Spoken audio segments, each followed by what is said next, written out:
आधीच्या भागात आपण पाहिलं की भक्ती तिचा भूतकाळ सांगत असतानाच मध्ये मुलं तिला व्यत्यय आणत होती. मुलांसोबत जेवण केल्यानंतर तिने संध्याकाळचा वर्ग घेतला. अंजली सिस्टर आणि स्टेला सिस्टर मीटिंगला गेल्या होत्या. क्लास संपल्यानंतर भक्ती रात्रीच्या जेवणासाठी पीठ मळत होती. रोशनी सिस्टरसोबत ती मुलांची काळजी घेत होती. भूतकाळातील सुंदर आठवणी आठवताना तिला जाणवलं की त्या काळातील भावना अजूनही तिच्यासोबत आहेत. जर वेळेचं चक्र तिच्या हातात असतं तर ती आपलं आयुष्य पुन्हा नव्याने अधिक चांगल्या पद्धतीने घडवलं असतं. प्रत्येकाला असंच वाटतं जेव्हा सगळं संपतं तेव्हा. भक्तीही तिच्या भूतकाळाबद्दल असाच विचार करत होती. तिला योग्य वेळ मिळाल्यावर उरलेली कहाणी सिस्टरला सांगायची होती. रात्री 9 वाजता अंजली सिस्टर आणि स्टेला सिस्टर परत आल्या. जोरदार पावसात मोठी छत्री घेऊनही त्या अर्ध्या ओल्या झाल्या होत्या. रोशनी सिस्टरने दिलेल्या गरम कॉफीने त्यांना ऊब मिळाली. पौर्णिमेच्या रात्री पावसाच्या सरी आणि थंड वाऱ्यात सगळे आपल्या चादरीत शिरून थोडं झोपेचं स्वागत करत होते. भक्तीचंही तसंच होतं. पाऊस असो किंवा उन्हाळा, तिच्यासाठी सगळं सारखंच होतं. ती इकडे तिकडे वळत शेवटी कशीबशी झोपली.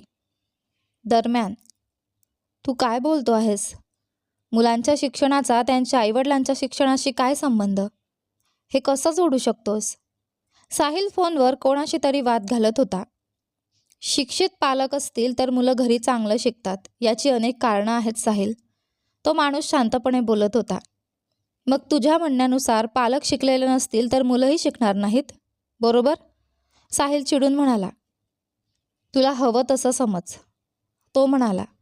साहिल उत्तरला.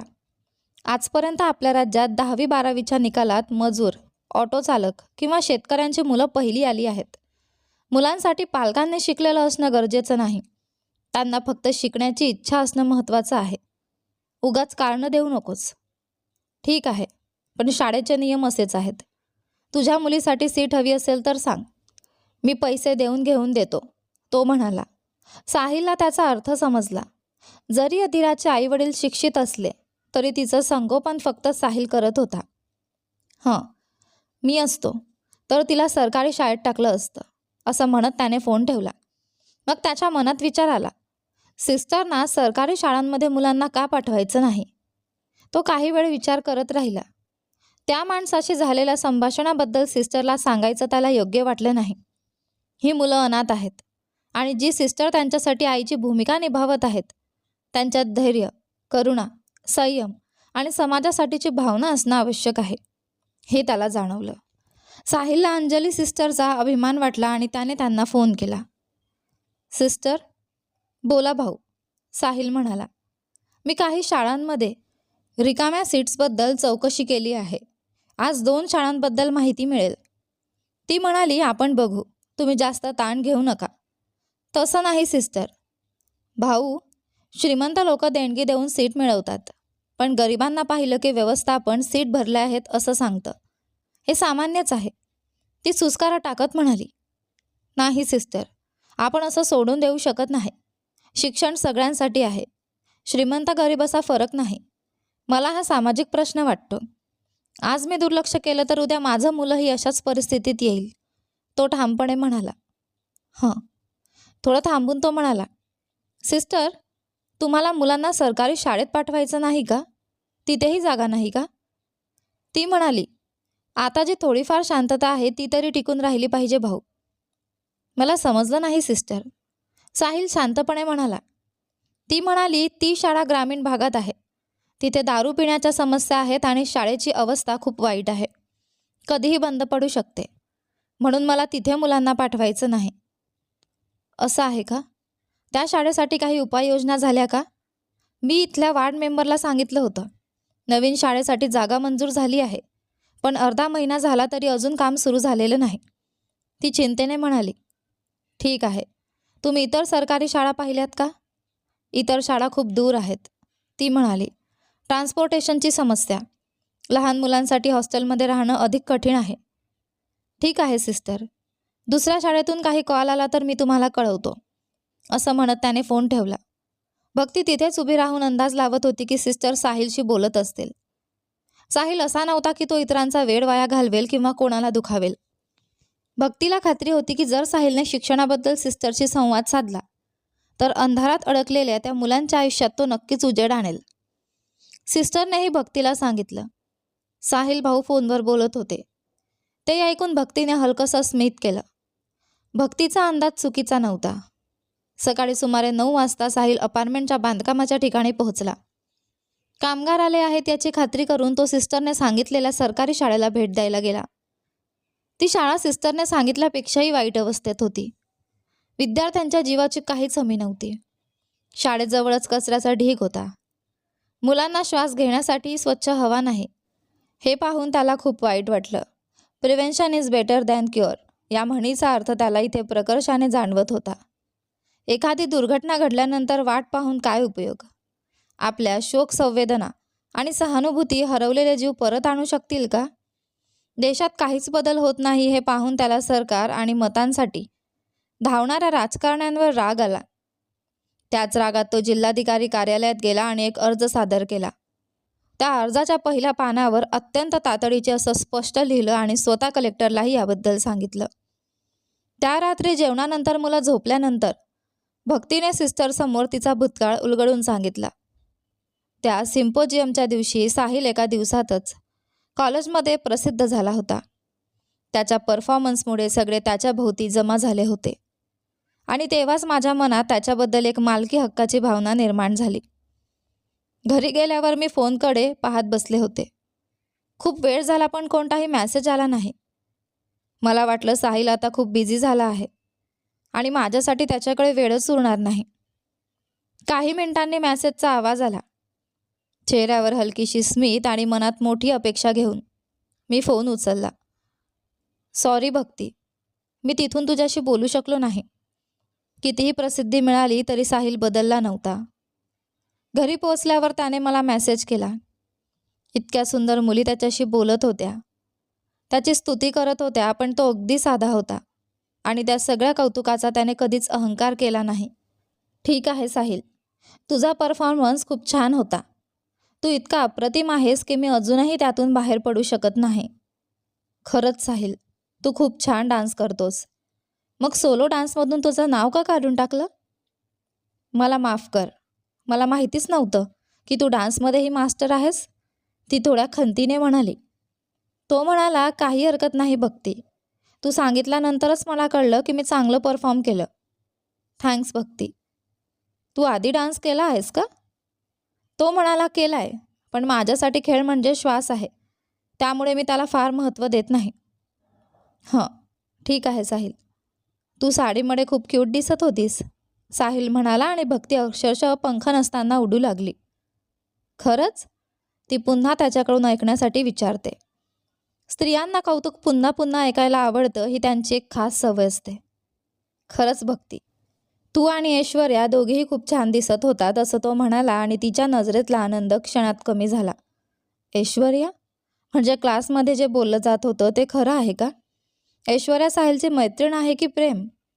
आजच मी त्याच्याकडून खात्री करून घेते, ती मनात विचार करू लागली. भक्तीला जितकं माहिती होतं त्यानुसार साहिल एखाद्या मुलीचं कौतुक फक्त ती त्याच्यात जवळची असेल तरच करतो. साहिल आणि ऐश्वर्या दोघेही रिप्रेझेंटेटिव्ह असल्यामुळे ते नेहमी बोलत असत. तिच्या माहितीनुसार ते दोघे अधूनमधून मेसेजही करत असत. साहिल, मी तुला काही विचारू का? तो म्हणाला, हं ठीक आहे, पण लवकर विचार, मी हॉस्पिटलला जातोय. हॉस्पिटलला का? तिने भुया उंचावत विचारलं. सीझर, माझा कुत्रा आजारी आहे, तो म्हणाला. तेव्हाच तिला कळलं की कुत्र्याला हॉस्पिटलमध्ये न्यावं लागणार आहे. तिला कसं विचारायचं याबद्दल थोडा संकोच वाटत होता, पण त्याने तिला खूप मोकळीक दिली होती, म्हणून तिने काहीही विचार न करता थेट विचारलं, साहिल, तू कोणावर प्रेम करतोस का? तिच्या मेसेजचा त्याच्यावर काही विशेष परिणाम झाला नाही. तोपर्यंत तो हॉस्पिटलला जाण्यासाठी कपडे बदलत होता. हं? हं म्हणजे? ती मुलगी कोण आहे? प्लीज सांग ना साहिल. ऐश्वर्या आहे का? तिने विचारलं. त्याने काही उत्तर दिलं नाही, फक्त एक स्माइली इमोजी पाठवला. त्यामुळे भक्तीने थोड्याफार प्रमाणात साहिलचं ऐश्वर्यावरचं प्रेम असल्याचं मान्य केलं. बाय भक्ती, वेळ झाली. Okay, take care. साहिलने स्पष्ट काही न सांगता फक्त स्माइल इमोजी पाठवला आणि निघून गेला. कदाचित तो लाजतोय असा विचार करत तिच्या ओठांवर हलकंसं हसू उमटलं. त्या दिवशी साहिल कुत्र्याला हॉस्पिटलला घेऊन गेला होता, त्यामुळे तो घरी पोहोचायला उशीर झाला. रात्री जवळपास 9 वाजले होते. घरी पोहोचल्यावर त्याने मोबाईल पाहिला तर अनेक नंबरवरून कॉल्स आणि शुभेच्छा आलेल्या होत्या. कौतुकामुळे तो आनंदी झाला, पण त्याने कोणालाही उत्तर दिलं नाही. इतक्या लोकांना माझा नंबर कसा मिळाला? सुरजितनेच दिला असणार, असं तो मनात म्हणाला आणि त्याला फोन लावला. सुरजितने फोन उचलताच साहिल म्हणाला, अरे यार, सगळ्यांना माझा नंबर का दिलास? तुला माहिती आहे ना, मला हे सगळं आवडत नाही. खूप मेसेज आणि कॉल्स येत आहेत. माझ्याकडे दुसरं काही काम नाही का? माझे फॅन्सच मी मॅनेज करू शकत नाही रे, सुरजित म्हणाला. सुरजित आधीच गोंधळलेला असल्याने साहिल हसला. हा हा, ठीक आहे, तुझं फेवरेट काम ना, मग सगळ्यांना उत्तर देत बस आणि मज्जा कर, असं म्हणत त्याने कॉल कट केला. आईचा आवाज ऐकून साहिल खाली गेला. त्याची आई आणि विद्या सीझरजवळ उभ्या होत्या आणि काहीतरी बोलत होत्या. तो थोडा घाबरला. साहिल, तो काही खातोय तर उलटी करतोय, आईने कुत्र्याकडे बोट दाखवत सांगितलं. सीझर ठीक आहे हे समजल्यावर तो थोडा शांत झाला. ठीक आहे, आज त्याला काही खायला देऊ नका, उद्या पाहू, त्याला विश्रांती द्या. त्याची आई आणि विद्या झोपायला गेल्या. साहिल सीझरकडे पाहत उभा राहिला आणि वेळ कसा गेला हे त्यालाच कळलं नाही. तो बेडवर पडताच लगेच झोपून गेला. पुढच्या सकाळी साहिल नेहमीप्रमाणे कॉलेजला गेला. त्याने पल्सर बाईक थांबवली आणि बाईकच्या मिररमध्ये स्वतःचे केस पाहत हात फिरवला. तेवढ्यात मेकॅनिकल डिपार्टमेंटचा एक मुलगा मागून येऊन, डूड, तो आहे, असं म्हणत त्याच्यावर हल्ला करायला आला. पण मिररमध्ये त्याचं प्रतिबिंब पाहून साहिलने त्याचा हात पकडून थांबवलं. साहिल स्थिर उभा राहिला असताना दुसरा एक मुलगा मारायला आला. साहिलने त्याला ढकललं आणि तो खाली पडला. पुन्हा 2 विद्यार्थी आले. ड्यूड, याने आपल्या सिनियरला ढकललं, पकडा याला. साहिल, अरे का भांडताय? कारण काय आहे? असं विचारणार इतक्यातच एकजण मागून आला आणि त्याला मारण्याचा प्रयत्न केला. साहिलने स्वतःचा बचाव करण्याचा प्रयत्न केला. सिव्हिल डिपार्टमेंटचे मुलं जे भांडण पाहत होते ते ओरडले, अरे, मेकॅनिकलचे मुलं आपल्या मुलाला मारत आहेत? आणि सिव्हिलचे सिनियर्स ज्युनियर्स धावत आले. कोणतंही कारण नसताना सगळीकडे मारामारी सुरू झाली. मेकॅनिकल डिपार्टमेंटचे मुलं जोरात आले. एका टप्प्यावर इलेक्ट्रॉनिक्स डिपार्टमेंटचे विद्यार्थीही या युद्धात सहभागी झाले आणि संपूर्ण कॉलेज कॅम्पस गोंधळात पडला. काल सिव्हिल डिपार्टमेंटने लावलेले फ्लॅग्स आणि बॅनर्स मेकॅनिकलच्या मुलांनी फाडून टाकले. सिव्हिलची काही मुलं बाजूला उभे राहून सांगत होते की आपण सिम्पोजियम इतकं भव्य केलं म्हणून मेकॅनिकलचे मुलं जळत आहेत. मुली मात्र घाबरल्या होत्या, कारण त्यांना त्यांच्या वर्गातील कोणीच दिसत नव्हतं. भक्तीलाही साहिल दिसत नव्हता. हे राडे करणारे मुलं साहिलशी भांडायला लागले आहेत. बिचारा साहिल, तो एकटाच 6 जणांना कसा हरवणार? ही बातमी मुलींमध्ये पसरली आणि ती भक्तीच्या कानावर पडताच तिच्या डोळ्यात पाणी आलं. मुली खिडकीजवळ उभ्या राहून ओरडत होत्या. तेवढ्यात कॉलेज प्रशासनाकडून घोषणा करण्यात आली की विद्यार्थ्यांनी लगेच भांडण थांबवलं नाही तर कॉलेजचं नाव खराब होईल, याची मला पर्वा नाही. मी लगेच पोलिसांना बोलावेन. आणि ज्यांना या कॉलेजमध्ये पुढे शिकायचं असेल त्यांनी लगेच क्लासमध्ये जावं, नाहीतर आपला TC घेऊन निघून जावं. प्राचार्यांनी इशारा दिला. अर्ध्या तासानंतर काही विद्यार्थ्यांना शिक्षकांच्या मदतीने बाहेर काढण्यात आलं. भांडण करणाऱ्या विद्यार्थ्यांना कॉलेजच्या परिसरातून हकलण्यात आलं. त्या दिवशी फक्त मुलींना सुट्टी देण्यात आली आणि त्यांना सुरक्षितपणे घरी पाठवल्यानंतर मुलांना विभागानुसार इशारे देण्यात आले. संध्याकाळी जवळपास 4 वाजता डिपार्टमेंटमधल्या मुलांचं वातावरण शांत झालं. साहिलने सुरजितकडून पाणी घेतलं आणि पितांना विचारलं, ड्यूड, हीच का भांडणांची कारणं जे चेअरमनला सांगितलं? सुरजित म्हणाला, हो, अजून काही शंका आहे का? आपल्या डिपार्टमेंटचा बॅनर फाडून जाळला ना त्यांनी. नक्कीच ते जळत आहेत. मुलांना सस्पेंड केलं ते बरोबरच झालं. अरे बरोबर आहे रे, पण काहीही प्रॉब्लेम आला की संपूर्ण डिपार्टमेंट दुसऱ्या डिपार्टमेंट विरुद्ध उभं राहतं हे पाहिलंस का? तो आश्चर्यचकित झाला. हो साहिल, सिनियर्स आधीपासूनच मेकॅनिकल सिम्पोजियम कसं घ्यायचं याबद्दल बोलत होते, पण काहीही असो ते होऊ देणार नाहीत, सुरजित म्हणाला. मेकॅनिकलचे मुलं आपल्या डिपार्टमेंटवर नाही तर माझ्यावरच रागावले आहेत, साहिलने स्पष्ट सांगितलं. तू त्यांच्यासोबत काय केलंस? सुरजितने गोंधळात विचारलं. मी काहीच केलं नाही. सुरजित थोडा विचारात पडला. जसं तू सांगतोस काल तू खूप प्रसिद्ध झाला आहेस आणि तुला खूप मुली फॅन्स मिळाल्या. कदाचित तेच कारण असू शकतो. असो, मी हॉस्टेलला गेल्यावर खरी कारणं समजतील. सुजितचं उत्तर ऐकून आत्तापर्यंत गोंधळलेला साहिल हसायला लागला. साहिल म्हणाला, ड्यूड, या भांडणाचं तुझं कारण ऐकून मला वेड लागेल. अशी कॉमेडी करू नकोस आणि हॉस्टेलमध्ये पसरवू नकोस. सुरजित हसत म्हणाला, ओके ओके ड्यूड, आता वेळ झाली आहे. असं म्हणत थोड्या वेळाने सुरजित त्याच्या मित्राला सोडून हॉस्टेलकडे निघून गेला. भक्तीने साहिलला अनेक कॉल्स आणि मेसेजेस केले होते. तेव्हाच साहिल घरी आला. त्याचा मळलेला शर्ट आणि थकलेला चेहरा पाहून त्याच्या आईने विचारलं, काय झालं? साहिलने तिला सगळं सांगितलं. तिने त्याच्यासाठी कॉफी आणि गरम पाण्याची अंघोळ तयार केली. तिच्या डोळ्यात काळजी दिसत होती. साहिलने तिला शब्दांनी समजावलं आणि आपल्या खोलीत जाऊन वाजणारा मोबाईल उचलला. साहिल, तू ठीक आहेस ना? ऐश्वर्याने विचारलं. हो ऐश्वर्या, तो म्हणाला. वार्डन येत आहे, मी नंतर कॉल करते असं म्हणत तिने लगेच फोन ठेवला. त्याने फोन खाली ठेवला आणि भक्तीचे कॉल्स व मेसेजेस पाहिले. साहिल सहसा खूप गरज असेल तेव्हाच भक्तीला कॉल करायचा, पण आज त्याला थोडं अशक्त वाटत असल्याने त्याने तिला फोन केला. साहिल, भक्ती तू कशी आहेस? मला ते विचारायचं होतं, तू कसा आहेस? त्या मुलांनी तुला मारलं का? आणि तू त्यांच्याशी का बोलायला गेलास? ती त्याचं उत्तर न ऐकताच प्रश्न विचारू लागली. असं काही नाही, सगळे प्रॉब्लेम सुटले, तो म्हणाला. ठीक आहे साहिल, मी खूप घाबरले होते. खरंच? का? ती म्हणाली. अशी अफवा पसरली होती की त्यांनी तुला खूप मारलं. त्यावेळी साहिल आईला कळू न देता आपल्या उजव्या हाताला तेल लावत होता. हं, मेकॅनिकलचे मुलं तुझ्यावर जळत आहेत का साहिल? भक्तीने विचारलं. तेवढ्यात साहिलला सुरजितचा कॉल आला. त्याने भक्तीला सांगितलं की तो थोडा बिझी आहे आणि नंतर कॉल करेल.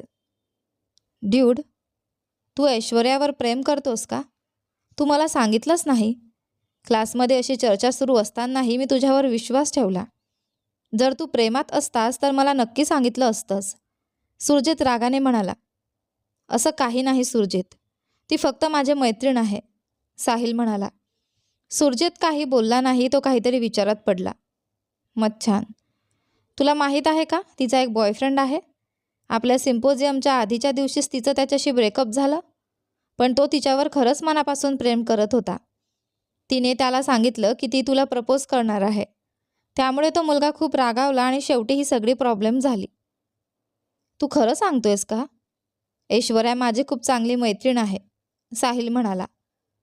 सुरजित म्हणाला, मला माझ्यावर विश्वास नाही पण तिच्यावर आहे.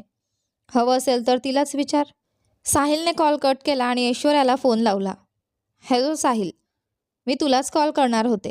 मला तुला काहीतरी महत्त्वाचं सांगायचं आहे, ती म्हणाली. हं, सांग, ती म्हणाली. तुला माझा फ्रेंड हरे माहीत आहे ना? तो मला प्रेमाच्या नावाखाली खूप त्रास देत होता, म्हणून मी तुझं नाव वापरलं त्याच्यापासून सुटण्यासाठी. साहिल म्हणाला, तुमच्या दोघांच्या मध्ये मला का ओळतेस हे मला समजत नाही. तुला प्रॉब्लेम होता तर तू तक्रार करू शकत होतीस किंवा मला मित्र म्हणून सांगू शकत होतीस. ती म्हणाली, मी त्याला सोडून दे असं सांगितलं होतं आणि त्या नरकातून बाहेर पडण्यासाठी मी तुझं नाव वापरलं. ऐश्वर्या, माझी परवानगी न घेता तुला माझं नाव वापरायला नको होतं. तो तुला त्रास देत असेल तर तू मला मित्र म्हणून सांगू शकली असतीस, मी मदत केली असती. पण हे योग्य नाही. ठीक आहे, मी एक प्रश्न विचारतो, खरं सांग. काय? तू त्याच्यावर प्रेम करतेस ना? हं, ती हलक्या आवाजात म्हणाली. मग त्याला माझं नाव का सांगितलंस? कोणत्याही मुलाला राग येईल असं केल्यावर. आणि तू त्याला माझा मोबाईल नंबर दिलास का? काल आलेल्या खूप कॉल्समुळे त्याने शांतपणे विचारलं. कदाचित साहिलने आधीच सध्या सांगितलं असतं तर आज कॉलेजमध्ये एवढी मोठी समस्या झाली नसती. हो, मी दिला त्याला तुझा नंबर, ऐश्वर्या म्हणाली. ऐश्वर्या, काही लपवू नकोस, सगळं खरं सांग. ही तुझी स्टोरी आहे का? तो रागाने म्हणाला. मी आधीच प्रॉब्लेम्समध्ये आहे आणि तू मला एवढे प्रश्न विचारतोयस, ती आवाज चढवून म्हणाली. तू माझी मैत्रीण आहेस म्हणून मी शांतपणे बोलतोय. या छोट्याशा गोष्टीमुळे संपूर्ण कॉलेजमध्ये गोंधळ उडाला आहे हे तुला दिसत नाही का? त्याने समजावलं. ती म्हणाली, माझ्यावर प्रेम करणारे खूप मुलं आहेत, पण तू माझ्यावर रागावतोयस साहिल. हे अपेक्षित नव्हतं. तो म्हणाला, हे प्रेम नाही, हे फक्त मुलांना फिरवणं आहे एकावरून दुसऱ्यावर. मी तुला माझी मैत्रीण समजत होतो, पण तू चुकीचं सिद्ध केलंस. साहिल, जास्त बोलू नकोस. तू माझ्यावर प्रेम करत नाहीस ना? एकदा मी विचारलं होतं तेव्हा तू सांगितलं होतंस की तुला कोणावर तरी प्रेम होण्याची शक्यता आहे. हो. तू फक्त माझ्याशी आणि भक्तीशी बोलतोस. क्लासमधले सगळे म्हणतात की तू माझ्यावर प्रेम करतोस, म्हणून मलाही तसं वाटलं. म्हणूनच मी त्याला तुझं नाव सांगितलं. यात चूक काय आहे? तो म्हणाला, मला शंका आहे की ही अफवा तूच पसरवली आहेस. तुझ्या बोलण्यावरून मला कळालं की तू माझ्यावर प्रेम करत नाहीस. मग तू भक्तीवर प्रेम करतोस का? त्याचं उत्तर तुला देण्याची मला गरज नाही ऐश्वर्या. ओह, खूप छान. ती तर माझ्या पायाच्या सौंदर्याचीही किंमत करू शकत नाही. ती अहंकाराने म्हणाली, तुझं सौंदर्य आणि तुझा अहंकार तुझ्याकडेच ठेव. ऐश्वर्या, इथे भक्तीचं नाव आणायची गरज नाही आणि ही आपली शेवटचीच वेळ आहे बोलण्याची. मला अशा मैत्रिणीची गरज नाही. ऐश्वर्याच्या शब्दांवर साहिल खूपच संतापला. भक्तीला वाटत होतं की साहिल ऐश्वर्यावर प्रेम करतो. साहिलला भक्तीने वारंवार ऐश्वर्याबद्दल बोलणं आवडत नव्हतं, म्हणून तो तिला म्हणाला, भक्ती, माझं आणि ऐश्वर्याचं थोडंसं भांडण झालं आहे. मला आता तिच्याशी बोलायचं नाही. काहीच न समजलेल्या भक्तीने म्हणाली, अरे, प्रेमात भांडणं होतातच ना साहिल, त्यामुळे नातं अजून मजबूत होतं. लवकरच तिच्याशी बोल. मी बघतो ते. भक्ती, प्लीज तिचा विषय पुन्हा काढू नकोस. माझ्या आयुष्यात तिचं आता काही स्थान नाही, तो थेट म्हणाला. भक्तीने साहिलचं ऐकलं. तिला खात्री होती की साहिल बरोबरच असेल. ठीक आहे, ती म्हणाली, कारण तिला वाटत होतं की मैत्री जपणारा साहिल कधीच कोणत्याही नात्याचा तिरस्कार करणार नाही. आता ऐश्वर्याचा सगळा राग साहिलवर नसून भक्तीवर होता. तिला वाटलं की त्या दिवशी साहिलने असं बोललं ते सगळं भक्तीमुळेच. दिवस जात होते. आधीचा राग असूनही कोणताही डिपार्टमेंट दुसऱ्याच्या कामात पडत नव्हता. दुसऱ्या वर्षाच्या सेमिस्टर परीक्षा जवळ येत होत्या. साहिलची भक्तीची मैत्री दिवसेंदिवस वाढत होती. त्याच्या मनात भक्तीचं स्थान थोडं वर गेल्यासारखं त्याला वाटू लागलं. भक्तीलाही त्याच्यावर क्रश होता. एक दिवसही असा उरला नव्हता की ते एकमेकांशी बोलल्याशिवाय राहू शकत नव्हते. भक्ती म्हणायची की ती त्याला कधीच मिस करू इच्छित नाही आणि साहिलचीही तीच अवस्था झाली होती. गेल्या 2 दिवसांपासून साहिलच्या वागण्यात काही बदल भक्तीच्या लक्षात आले. सुरजितलाही ते जाणवलं आणि त्याने साहिलला विचारलं. साहिल म्हणाला, हं, हो, कदाचित. तिचा चेहरा, ती बोललेले शब्द, सगळं सारखं आठवत राहतं. मला कोणत्याच गोष्टीवर लक्ष केंद्रित करता येत नाही. हे प्रेम आहे की नाही माहीत नाही, पण नक्कीच ही फक्त मैत्री नाही. सुरजित आनंदाने म्हणाला, अरे साहिल, म्हणजे तू भक्तीच्या प्रेमात पडलायस? लवकर सांग तिला. नाही रे सुरजित, जर ती मला फक्त मित्र मानत असेल तर? आणि मी प्रपोज केलं तर तिने नाकारलं तर? मला भीती वाटते. किमान ती माझ्यासोबत कायम राहावी, तो हळू आवाजात म्हणाला. मग तू सांगणार नाहीस? मी मदत करू का? सुरजितने विचारलं. तो म्हणाला, काही करू नकोस, शांत बस. जर मला कळलं की तिलाही माझ्यावर क्रश आहे तर मी तिला सांगेन. असं न बोललेलं प्रेम मनात ठेवून दिवस जात होते आणि सेमिस्टर परीक्षा देखील संपल्या. यावेळी गणित वगळता बाकीचे विषय सोपे होते. 1 आठवड्याची सुट्टी मिळाली. एकमेकांना न पाहता ते दोघेही एकमेकांना खूप मिस करत होते. इतक्याशा अंतरालाही ते सहन करू शकत नव्हते. एका व्यक्तीतील बदल दुसऱ्यावर परिणाम करत होता. साहिलला माहिती होतं की भक्तीला तो खूप आवडतो, पण ते प्रेम आहे की नाही याबद्दल तो संभ्रमात होता आणि त्याचाच विचार करत दिवस घालवत होता. कधीकधी लॉंग डिस्टन्स रिलेशनशिपही खूप सुंदर असतं. त्या रात्री भक्तीने डोकेदुखीचं कारण सांगून साहिलशी बोलून लवकर झोपायचा बहाणा केला. मी साहिलला मिस करू शकत नाही आणि त्याला कोणाशी शेअरही करू शकत नाही. ही सगळी फिलिंग्स मला साहिलमुळेच आलेत. त्याच्यातला बदल मला नीट जाणवतोय. तोही माझ्यासारखाच मनातलं प्रेम लपवून त्रास सहन करत असेल का? मी त्याला असा त्रास देऊ नये. कदाचित ऐश्वर्यामुळे. साहिलने ऐश्वर्यासोबत झालेल्या भांडणाचं कारण कोणालाही सांगितलं नव्हतं, कारण तो त्यांच्या प्रायव्हसीचा आदर करत होता. काय माहीत तो माझाही तसाच तिरस्कार करत असेल जसा त्याने ऐश्वर्याचा केला? नाही, तो असं करणार नाही. जरी साहिलला मी आवडत नसेन तरी किमान तो माझ्याशी मैत्रीने तरी बोलत राहावा, ती विचार करत होती. तिने मोबाईल उचलला आणि एक मेसेज टाईप केला. हाय साहिल, तू नाश्ता केला का? थोडा वेळ सगळं पुन्हा वाचून तिने धाडस करून लिहिलं, साहिल, तू माझ्याशी लग्न करशील का? हेच तिचं प्रपोजल होतं, थोड्या धाडसी शब्दात. तो मेसेज पाहताच साहिलचं संपूर्ण शरीर थरथरलं. हात थरथर कापू लागले. डोळ्यात आनंदाचे अश्रू दाटले. त्याने आपल्या खोलीचं दार बंद केलं. गिटार हातात घेतली आणि गात नाचत आनंदात हरवून गेला. तो असा कुठल्याही आनंदात नाचणारा नव्हता, पण प्रेमाने त्याला नाचायला लावलं. स्वतःलाच विसरून तो आनंदात नाचत होता. Love shines on me, arrested. I dedicated my heart to you forever. इकडे अजून उत्तर न आल्याने भक्तीचं मन पूर्णपणे गोंधळून गेलं. अरे देवा, साहिलने हो नाही म्हटलं तरी चालेल, पण मी त्याच्याकडे माफी मागू का? ती विचार करत होती. थोड्या वेळाने तिने फोन उचलला आणि त्याचा रिप्लाय आला, युअर इन्व्हिटेशन इज अप्रूव्ड. त्या शब्दांनी तिच्या मनात उमललेल्या आनंदाच्या मोत्यांसारख्या भावनांना त्याने मान्यता दिली. त्याने तिचं प्रेम स्वीकारलं. ती म्हणाली, साहिल, मला एक गोष्ट आधी सांगायची आहे. काय? साहिल आश्चर्याने म्हणाला. ती म्हणाली, मला बाबांची प्रेमाबद्दल बोलायला खूप भीती वाटते. तूच बाबांशी बोलशील. मला धाडस नाही त्यांना सांगायला. साहिल हलकसं हसला. बाबांपासून एवढी भीती वाटते? मला इतक्या धाडसाने प्रपोज केलंस. ठीक आहे, मीच बोलतो, काळजी करू नकोस, त्याने तिला आश्वासन दिलं.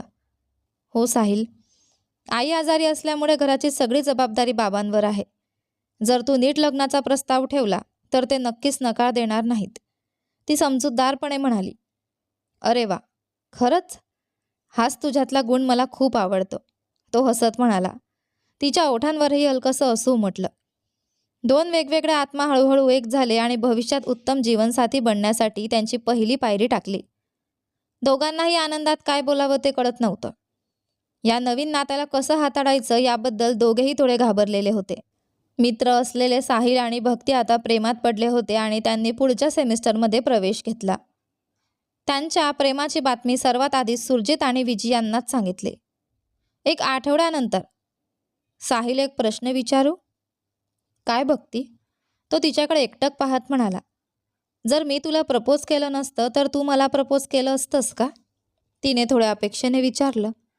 तो थोडा विचार करून म्हणाला, कठीण होतं भक्ती. का? कारण मी तुला गमावू शकत नाही, कारण मी तुझ्यावर प्रेम करतो, तो म्हणाला. तिचे डोळे पाणावले. मी खूप भाग्यवान आहे साहिल, तू माझ्या आयुष्यात आलास. मला वाटतं मी हरवलेला आनंद पुन्हा मिळवला आहे. हां, खुश राहा भक्ती. लव यू साहिल. लव यू भक्ती. त्या शुक्रवारी स्थानिक सुट्टी होती. भक्तीच्या गावात मंदिराचा उत्सव चालू होता. ती तिच्या शेजारच्या मैत्रिणीसोबत तिथे गेली होती. 6 महिन्यांनंतर तिला सरण पुन्हा दिसला. तोपर्यंत साहिलवर प्रेम करत असल्यामुळे सरण तिच्या मनात दडून गेला होता. पण त्याच्या नजरेतून पुन्हा एकदा तिच्यावरचं प्रेम दिसत होतं. त्याच्या त्या नजरेत एक वेगळीच ताकद होती जी तिला अनेक रात्री शांत झोपू देत नव्हती, जेव्हा तिच्या जवळचे लोक तिच्यापासून दूर गेले होते. ती भावना तिला अनेकदा आनंद देऊन गेली होती. काहीही झालं तरी तिच्या मनात सरणसाठी एक खास जागा होती. तिने ठरवलं त्या डोळ्यांच्या मालकाला म्हणजेच सरणला सांगायचं की ती साहिलवर प्रेम करते, म्हणजे तो तिच्यामुळे आयुष्य वाया घालवणार नाही. भक्तीने अजूनही साहिलला सरणबद्दल काही सांगितलं नव्हतं. मैत्री असताना तिला त्या नात्याचा अर्थच कळत नव्हता म्हणून सांगितलं नाही, पण प्रेम झाल्यानंतर ती घाबरली. हे सांगितल्यामुळे त्यांच्या नात्यात काही अडचण येऊ नये असं तिला वाटत होतं. तिने ठरवलं एकदा तरी सरणला सत्य सांगायचंच. त्यानंतर सरण तिच्याकडे वारंवार पाहू लागला, पण तिला त्याच्याशी बोलायची संधी मिळाली नाही. गावात काहीही बोललं तरी लोक लगेच चर्चा करतात याची तिला भीती होती. विशेषतः तिला तिच्या वडिलांची बदनामी नको होती म्हणून ती योग्य संधीची वाट पाहत होती. काही दिवसांनी लग्नाच्या कार्यक्रमात तिला सरण पुन्हा दिसला. त्याच्या नजरेत तो जुना स्पार्क होता. तिला भीती वाटत होती की तिच्यामुळे सरणचं आयुष्य खराब होईल का. आज तिच्या नजरेने जी नेहमी त्याच्याकडे पाहताना लपून राहायची अनेक बोललेले शब्द व्यक्त केले आणि सरणलाही ते समजलं असावं म्हणून तोही तिच्याशी बोलण्याची संधी शोधत होता. लग्नाच्या घरात बहुतेक लोक भक्तीचे नातेवाईक होते, त्यामुळे सरण तिच्याकडे पाहायलाही धजावत नव्हता. भक्तीही तिथून लगेच निघून गेली. हेच सरणचं व्यक्तिमत्व भक्तीला आवडत होतं. एखादी मुलगी एखाद्या मुलाकडे पाहते तर काही मुलं लगेच ती माझी गर्लफ्रेंड आहे असं सांगून सगळीकडे गाजावाजा करतात, पण सरण तसा नव्हता. तो नेहमी एकटाच असताना भक्तीकडे पाहायचा आणि 6 वर्षात एकदाही तिचं नाव खराब होईल असं काहीच केलं नव्हतं. भक्तीच्या मनात विचार आला, त्याने तिला विसरून स्वतःचं आयुष्य नीट जगायला हवं. भक्तीच्या नजरेतून व्यक्त होणाऱ्या भावना सरणला जाणवत होत्या. गावात बोलणं अशक्य आहे हे त्याला कळलं होतं. म्हणूनच त्या संध्याकाळी तो थेट तिच्या कॉलेजमध्ये गेला. साहिल आणि भक्तीच्या प्रेमप्रवासात ऐश्वर्यासारख्या अडथळ्यांवर मात करत ते दोघे हातात घालून पुढे जात होते. पण जेव्हा सरण त्यांच्या आयुष्यात पुन्हा आला, तेव्हा पुढे काय होणार होतं? सरणने ठरवलं की आता तो भक्तीशी बोलेल आणि आयुष्यातील ही शेवटची संधी गमावणार नाही. म्हणून तो थेट तिच्या कॉलेजमध्येच गेला. त्या दिवशी भक्तीच्या नजरेत एक शांत भाषा होती, ज्याने त्याला इतक्या दिवसात न मिळालेलं धाडस दिलं. त्याला वाटतं की त्या डोळ्यात खूप काही आहे, पण तो समजू शकत नव्हता. सरणला वाटत होतं की तीही त्याच्यासारखीच त्याच्यावर प्रेम करते, पण त्याला माहीत नव्हतं की ती साहिलवर प्रेम करत होती. मुलींच्या वाटेने येताना भक्ती आणि विजी काहीतरी बोलत चालल्या होत्या. तेव्हाच तिने पाहिलं की सरण बाहेर बसलेला आहे. दुसऱ्या बाजूने साहिल आणि सुरजित येत होते. भक्तीचं हृदय जोरात धडधडू लागलं, जणू काही तिने काहीतरी चुकीचं केलंय. विजी, 1 मिनिट, मी वॉशरूमला जाऊन येते, असं म्हणत तिने तिची बॅग तिच्याकडे दिली. ठीक आहे, चल आपण त्या बाजूने जाऊ, विजी म्हणाली आणि त्यांनी रस्ता बदलला. साहिल आणि सरण एकमेकांना ओळखतही नव्हते, त्यामुळे त्यांचं लक्ष एकमेकांकडे गेलं नाही. भक्ती मात्र सावध झाली. ती सरणच्या नजरेत न येता पटकन कॉलेज बसमध्ये बसली, कारण जर ती त्याच्याशी बोलली तर समस्या निर्माण होईल. बसमध्ये बसल्यानंतर मात्र भक्तीने मागे वळून सरणकडे पाहत राहिली. तो तिला शोधत उभा होता. कॉलेज बस निघून गेल्यावर तोही तिथून निघाला आणि ती जिथे उतरते त्या बस स्टॉपवर गेला. आज काहीही करून तिच्याशी बोलायचं अशी त्याची ठाम इच्छा होती. थोडी गर्दी असताना त्याने एका कागदावर आपला मोबाईल नंबर लिहिला आणि एका शांत कोपऱ्यात उभा राहिला. बसमधून उतरल्यावर भक्तीला वाटलं होतंच की सरण तिच्याशी बोलायचा प्रयत्न करेल. तसंच झालं. तिनेही ठरवलं की हीच योग्य वेळ आहे आणि तिच्या मनातील गोंधळ दूर करायचा. सरण तिच्याजवळ आला. त्यावेळी रस्त्यावर कोणीच नव्हतं. हे घे, असं म्हणत त्याने कागद पुढे केला. तिने तो घेतला. मी तुला शोधत तुझ्या कॉलेजमध्ये आलो होतो, तो म्हणाला. ती फक्त मान हलवून तिथून निघाली आणि घरी पोहोचली. तिच्या अंदाजाप्रमाणे त्या कागदावर त्याचा फोन नंबर होता. संध्याकाळी जेव्हा बाबा घरी नव्हते तेव्हा तिने त्याला फोन केला. सरण हातात फोन घेऊन बसला होता. त्याला वाटत होतं की तिच्या हातात त्याचा नंबर गेल्यामुळे त्याचं प्रेम यशस्वी झालंय. पण आता ती जे सांगणार होती ते तो कसं सहन करणार? हॅलो सरण. बोल भक्ती, तो हलक्या आवाजात म्हणाला. 6 वर्ष फक्त तिच्या डोळ्यांतून पाहिलेल्या मुलीचा आवाज तो पहिल्यांदाच ऐकत होता. ती म्हणाली, सरण, मी माझ्या कॉलेजमधल्या एका मुलाशी लग्न करणार आहे. विनाकारण तुझं मन गुंतवू नकोस आणि आयुष्य खराब करू नकोस, हे सांगण्यासाठीच मी तुझा नंबर घेतला. सरणला असं वाटलं की जणू 10 बंदुकीच्या गोळ्या एकाच वेळी त्याच्या छातीत घुसल्या. त्याच्या शुद्ध प्रेमाचं हे फळ होतं. त्याचे डोळे लाल झाले, पण अश्रू बाहेर आले नाहीत. दोघांनी कॉल संपवला. भक्तीच्या मनाला मात्र खूप वेदना होत होत्या. तिला वाटत होतं की तिने त्यांचं 6 वर्षांचं प्रेम एका क्षणात तोडलं, तेही नीट समजावून न सांगता. तेवढ्यात साहिलचा फोन आला. काय भक्ती, तू फोन का केला नाहीस? घरी पोहोचलीस ना? त्याने काळजीने विचारलं. हो साहिल, थोडी बिझी होते, ती म्हणाली. ओके, ठीक आहे साहिल, मी नंतर फोन करते, ती घाबरत म्हणाली आणि कॉल कट केला. बाबा घरी असताना ती असंच थोडं बोलून फोन ठेवायची, त्यामुळे साहिलला काही नवीन वाटलं नाही. भक्तीच्या मनात फक्त एकच विचार होता की तिने सरणला दुखावलं. सुरुवातीला तिला वाटलं होतं की फक्त तिचं साहिलवर प्रेम आहे हे सांगितलं की पुरेसं होईल. पण आता तिला वाटत होतं की तिने थोडं अधिक समजूतदारपणे बोलायला हवं होतं. तरीही कधीतरी सांगावंच लागणार होतं. मग उगाच का दिवस घालवायचे? पण या सगळ्यात तिला साहिलच्या भावना आठवल्याच नाहीत. एक असं मन जे फक्त तिच्यासाठी 6 वर्ष तळमळत होतं.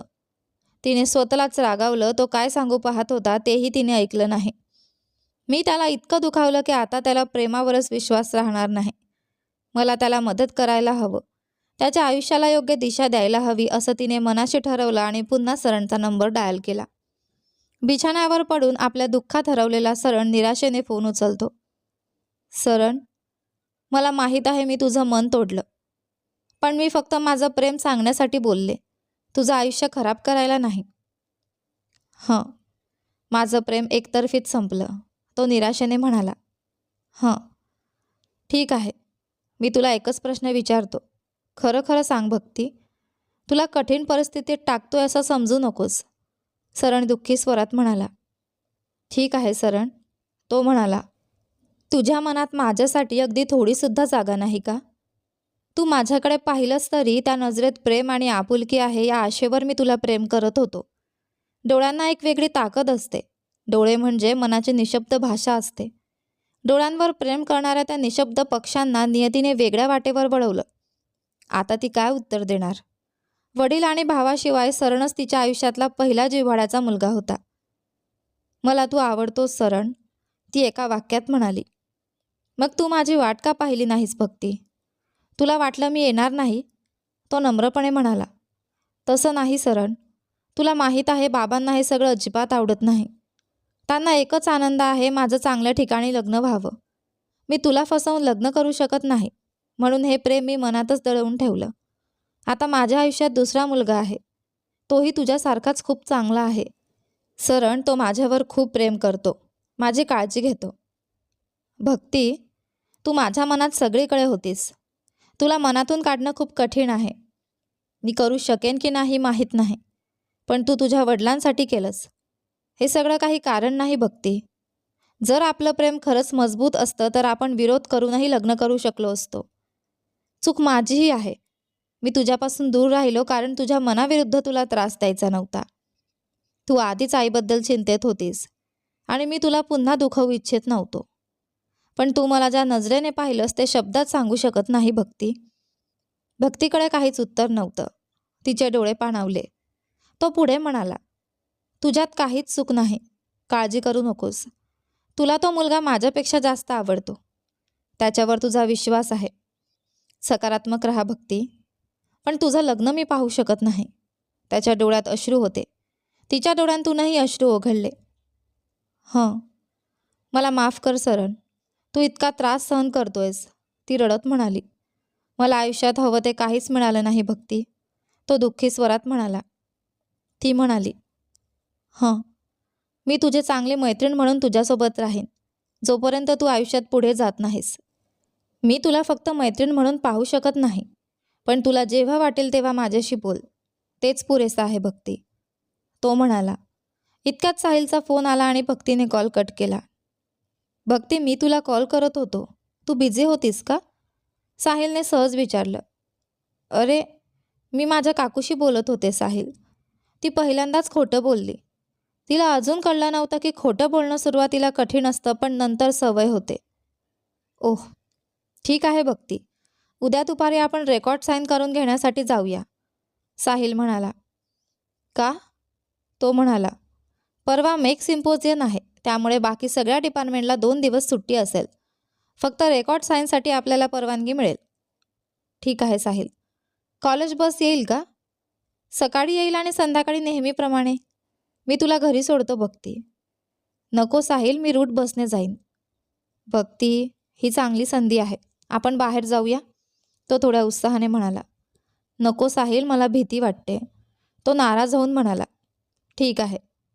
असं करू नकोस ना साहिल. तुला हवं असेल तर मला बसस्टॉपपर्यंत सोड, ठीक आहे? कॉलेजपासून बसस्टॉप सुमारे 1 किलोमीटर दूर होता. माझ्या बाईकवर येशील? त्याने विचारलं. ती म्हणाली, नको साहिल, आपण चालत जाऊया. वा, खूप खूप धन्यवाद मॅडम, तुमच्या महान मनासाठी, तो हसत म्हणाला. दोघांच्या ओठांवर हलकी स्मित रेषा उमटली. गाल लाल झाले, डोळे गोंधळले, पावसात चेहरा फुलून गेला. भक्तीला दोन्ही बाजूंनी अपराधी वाटत होतं.